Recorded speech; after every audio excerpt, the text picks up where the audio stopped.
भारताचा इतिहास तसा लई पुरातन. या भारत देशात पहिलं नागरिक सुखा समाधानानं राहत होत.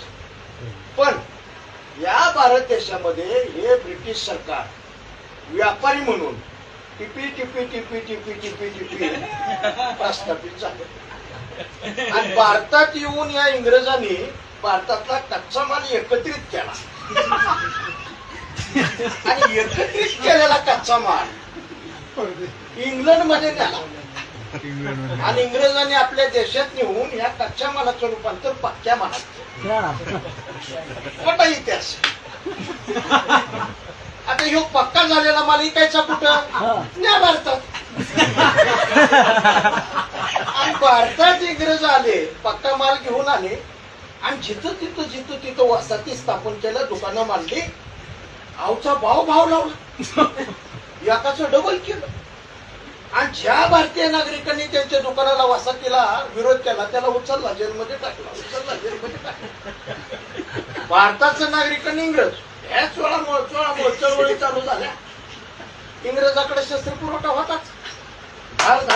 धार गोळ्या झाल्या. नागरिक खलास. पांगलं. भारताचं नागरिक इसकटलं, घाबरलं, पण निर्णय घ्यायला पुन्हा एकत्रित आलं. आणि एकत्रित येऊन या भारतीय नागरिकांनी क्रांतिकारी संघटना स्थापन केल्या.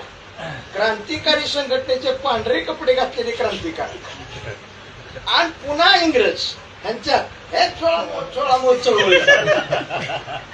पुन्हा इंग्रजांनी शस्त्र पुरवठा करला, धार गोळ्या झाल्या, 2-4 क्रांतिकारक शहीद झाले.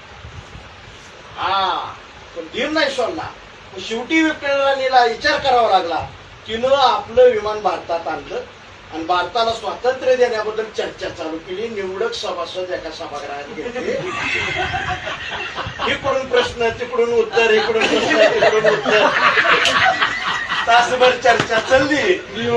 इंग्रजांनी स्वातंत्र्य डिक्लेअर केलं, पण जाता जाता घाण केली. पाकिस्तान वेगळा केला.